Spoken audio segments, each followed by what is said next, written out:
Yo, what up, though? It's your man, Jay Johnson, a.k.a. the tinfoil hat titan, a.k.a. the conspiracy realist, a.k.a. the technology snob, Steve Jobs Jr. Don't text me with your green bubbles, a.k.a. I only debate my equals, everybody else I teach. Also known as Juice, because all the hoes say J.U. Ice, Young Caesar, because you know you can't roam without me. Mr. If you don't like me, fight me. I got kicked out of Noah's Ark because they couldn't find another animal just like me. A.K.A. the West Side T'Challa, the new leader of Wakanda. Don't, debate me, debate your mama. I am the best there is, the best there was, and the best there ever will be. Don't drink Faygo. What type of flavor did you have? Was that rock and rye? I knew it. And it's your man Dave, 3_313. The West Side landlord, the pride of PA, High Chief Dame, don't fuck around. The liquor store legend, the corner store conquistador, your mama's favorite dame, and the David Ruffin of the Shop Talk Podcast, because you know who the fuck they came to see. Not you, Otis. It's no better than these 4 letters. Thank God for Dame. And if you speaking on Dame, you better say it nice. And if you don't put the boss in front, then bitch, you're not saying it right. It's the Honorable Judge Boss Dame. All rise in this bitch. Let's go. Yo, welcome back. Shop Talk Podcast, episode 345. I think so. Yeah, 345. On you hoes. Oh, you hoes. Oh, you gentlemen and ladies. Ladies and gentlemen. Yeah. We back for another week of foolishness. You know. It's one thing I do want to address. Oh, yeah. Right off rip. Not don't drink Faygo. Don't drink Faygo before you do an intro. Faygo's great. I want y'all to sponsor. Ice cold Faygo. Ice cold Faygo in a can is my favorite. It's my favorite shit. I just want to address something before we get deep off into the show. Yeah. Men lie, women lie. Them Spotify numbers do not lie. They tell the unfiltered truth. You know, they tell the truth. It's going to look like I'm disagreeing with you, but I'm not really. They only tell half the truth. That's right, because we don't have an Apple. Apple don't give us the same type of insight. So whatever you think we're doing on Spotify, only roughly 20% of our listens comes from Spotify. The other 80% comes from Apple. So talk about it. You can take those numbers and quadruple it. You feel me? So I mean, it is what it is. But in any event, how was your week, my brother? My week was good. I'm trying to think because I feel like something dumbass happened to me this week, but it's just not coming to me right now. I do feel real good, man, because I finally got my son up and driving, got his car. He got a little motion to him now. Okay. And that was a real huge accomplishment for me because it's just been an uphill battle. Some of the things that people told me they was going to like help me out with. You know, sometimes life be taking a different course, and I can't depend on others, even though they said they would do. Just at the end of the day, he needed to be out there and active on his feet. Yeah. And, you know, what's crazy is like I started the process Monday. I got his insurance. Then Wednesday, he got real insurance. Oh, okay. I took care of my child. then I got the plate like on Wednesday. And the last thing I needed was like just to jump the car because it had been sitting. I knew the battery was dead in the motherfucker. So my father-in-law, shout out to him because even though I'm no longer married to his daughter, he still treat me like my in-laws still treat me good. And they don't really have no reason to. I mean, besides being just genuine people. I mean, once you family, you kind of like, unless you did some crazy shit, like you kind of like always family. You know what I'm saying? I feel that I'm always family. Even though I have done. Ain't nobody dead. No. You ain't put your hands on nobody in the family and no shit like that. So it's like, I can cuss you out and do some wild shit, but like, you know, I don't give a fuck about somebody cussing me out. I honestly do not give a fuck about words. You're not going to hurt my feelings like that. Depends on who's saying them. But just in general, I'm with you. Like, I'm going to cuss that motherfucker out. All right. But words, depending on who say the words. Depending on who says them, they could hurt. Yeah. But I always put myself in the, like, you can say whatever you want to me. You gonna put a hand on me? Because I don't care. I don't give a fuck who it is. Yeah. I will go across your fucking face. Now, like, cursing me out as a punishment is probably not gonna work. But like, when somebody like talking to you, telling you what you done did, I know a couple people that have a way of talking to you to make you feel about 2 inches tall. Yeah, that's a fact. Like them, I try to avoid that type of talking to because all I can do is cuss and just act like a nigga. I'll Malcolm Marie this situation like a motherfucker though. I try not to argue in that capacity. But what I meant by that is like with that movie, like when one person was talking, I'm like, oh nigga, they won. Like there's nothing that you can say that can possibly come back, and then they'll respond with some shit like, oh well, that's a good ass point, or you know what I'm saying? Yeah. It was like one of them tables would turn. It was like watching the prize fight. Like, yo, he on the ropes. Oh shit, she just came back. They was talking to each other real rough in that movie. Yeah, I enjoyed that movie though. And I did too. And I think they quite literally talked out every single problem they ever had in that little moment, or that day and a half, 2 days, whatever. They don't have no more problems. Like anything every single thing that I despised about you, all that shit is out in the open and talked about. Yeah. Like this should be smooth smelling. Good movie. Good movie. But all I had to say at the end of the day, my father-in-law came by, helped me he had a little battery jump, helped me get the car started, and I thought the bitch wasn't going to start, and I was like, I really don't want to buy another battery today. But then I heard like the alarm start chirping, and then like 10 minutes later, I heard that bitch turn over. I was like, oh man, we cooking. You out here. Mm-hmm. You out here. Now, son, this is on you next time. Yeah. So I showed him what everything costs. Insurance, tags, plates. This is now your bill. And I took him to get an oil change. So like I did everything that I can to get you on the road. Now I'm not gonna say I'm just going home, but like you need to pick up some of this shit moving forward. 100? Most of it. It's your car, right? Yeah, most of it. I mean, and I'm gonna give him a little AAA card just because I know he gonna get a flat. Something bound to happen, and I just don't want him to be out there. But like this on you, bro. I've been paying and taking care of my car since 16, 17, you know what I'm saying? About 17, 18. And especially when I moved out on my own, it was just like, you know. Even before then, but for sure. Ain't no, yeah. I mean, I left at 19, so I mean, I just picked up and took the show on the road then at that point, so. But that was like one of the highlights for my week. Hey, man, I just wanted to also give shouts out to you and Ant this week in culture. I saw y'all numbers, big numbers. Man. Big numbers. Big numbers, dog. The numbers is not lying, man. It's crazy. The 2 flagship shows out of this studio put up big time numbers. The content speaks for itself. You know, this week in culture, roughly put up like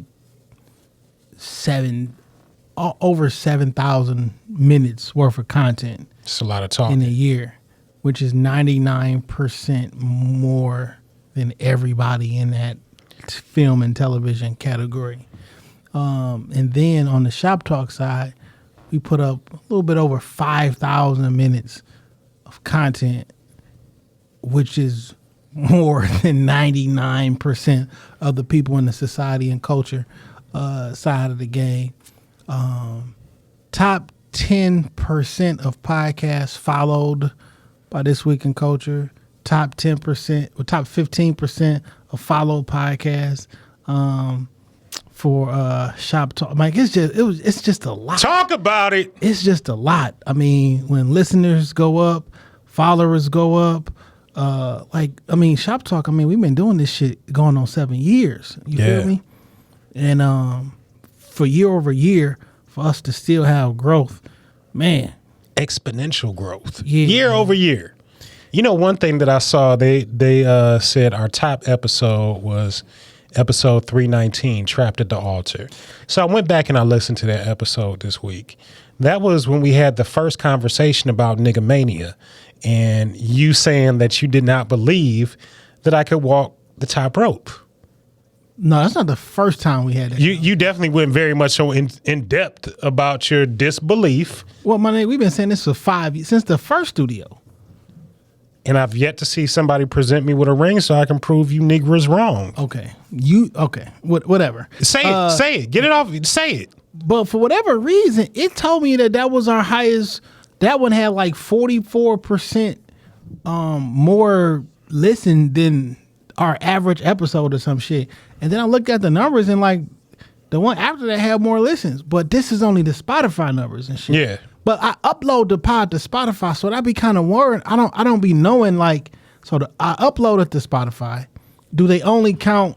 Like I don't know how they count a listen.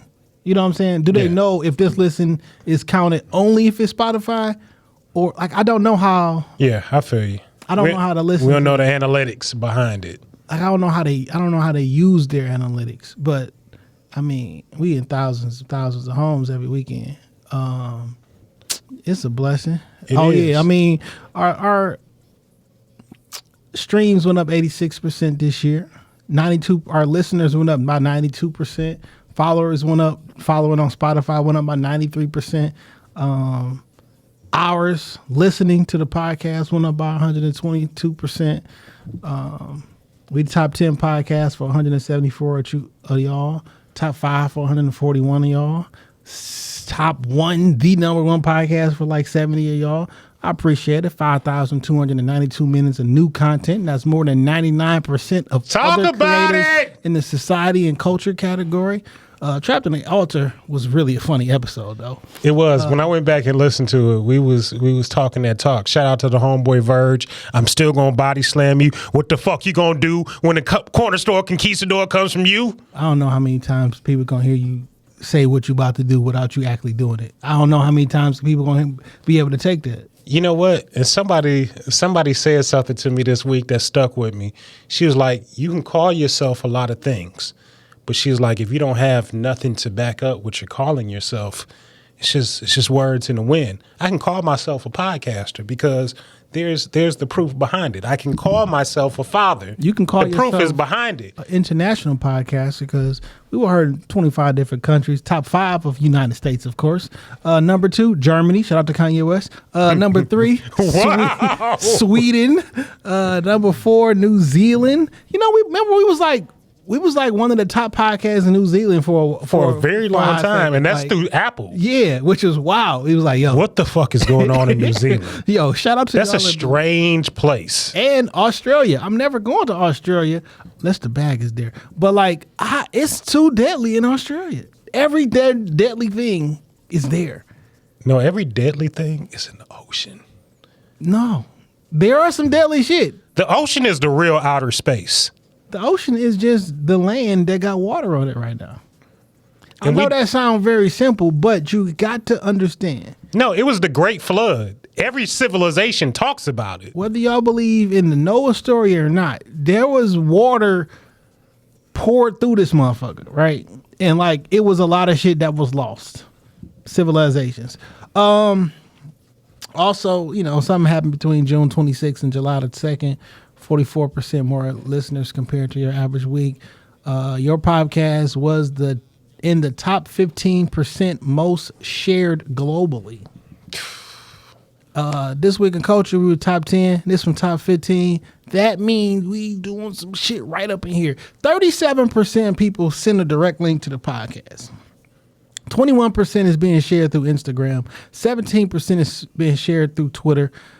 15% is being shared through Facebook and 10% others. You know, I don't even be posting the link to the pod. You feel me? I don't post the shit. Just people fuck with us. Because I feel like... We used to promote it real heavy. Post the links every week. I feel like I ain't never clicked on I have never seen a post to a podcast if I didn't hear anything and said, hey, I want to listen. Let me click.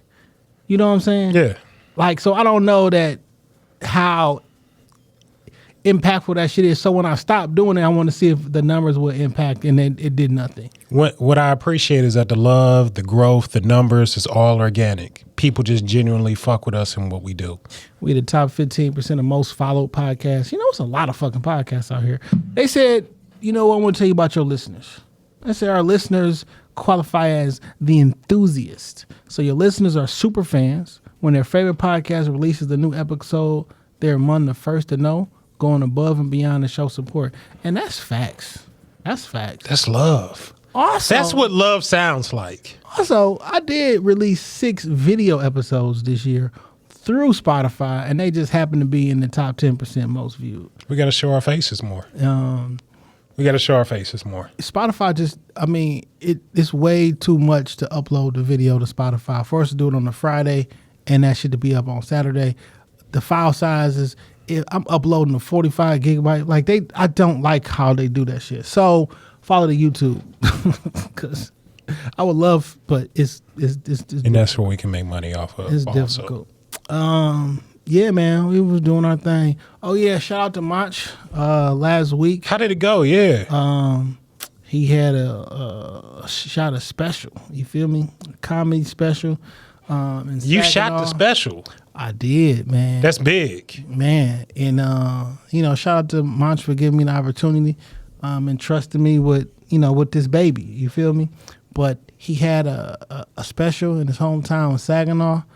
Man, it was really good. That's what's up. Venue look good. I turned the corner out on the Jefferson or whatever they street. They downtown got all the same streets. It's like it's a Warren down there. It's a Jefferson down there. I'm like, yo, man, it's the Temple Theater. I'm like, yo, y'all jocking off Detroit a little bit. But I turned the corner to the main street. I'm like, yo, he got his face on the marquee. That's big. Forget name, like my name face up there, but my face, I'm on the marquee. The venue was beautiful. The set was great. It was just like, it was good, man. Then the turnout, that bitch was packed, bringing out more chairs. It was packed. And shout out to the audio guy who was there. He helped me get some stuff with the audio. So I had everybody mic'd up. I had backup. I had like audio everywhere. You feel me? That's big for you. I know you believe in pristine, clear, crisp audio. And it's a comedy. You can't fuck the audio up on a comedy special. Got to hear the jokes. You got to hear the jokes. You got to, I had some microphones, wireless mics I gave to one of AJ when he was in the crowd so I can pick up like some crowd laughter, and I had them strategically placed. And, yo, man, some footage. Yo, Mosh people being a joke, dog. Was not expecting it. Okay. You know what I'm saying? I'm up here film. I'm doing my recording shit. And the niggas, he put my name in a joke. I'm like, yo. I'm turning around like, yo, y'all niggas laughing, but that's me. Yay. So it's the wrong nigga to put in a special. You feel me? Okay. Because this is never going anywhere. Was you in it? Did you make it into a comedy special? First off, did you shoot a comedy special? You didn't. But also, I was involved in the special because it got a good laugh. That's big, man. That's big. It's a huge accomplishment. The brand is stronger than a motherfucker. Yeah, it's stronger than a motherfucker. Yeah, man. Stronger than that chokehold your baby daddy got on you. Yeah, man. It was a good weekend. You know what I'm saying? I had a good time. What the women in Sag Nasty looking like? I don't know. Well, everybody at the show was cool, you know what I'm saying? But I ain't really I went in straight to the hotel, ate, had a drink, made sure all my camera equipment and everything. Yeah. And then went to sound check and, got it in. It was time to work. By the time you hit sound check, it's time to work. Yeah. I thought I would be more nervous. But then someone was like, yo, this shit just about to turn out good. Yeah, man. Yeah. That's big. This is your first big production. Yeah, for sure. So it's time to do some movies and some documentaries. Man, I can't wait. I can't wait till y'all see it either. I'll shoot a comedy show, documentaries for sure, interviews and shit like that. I personally may shoot my own little short film, but I'm not messing with movies and shit. That's not gonna be my lane.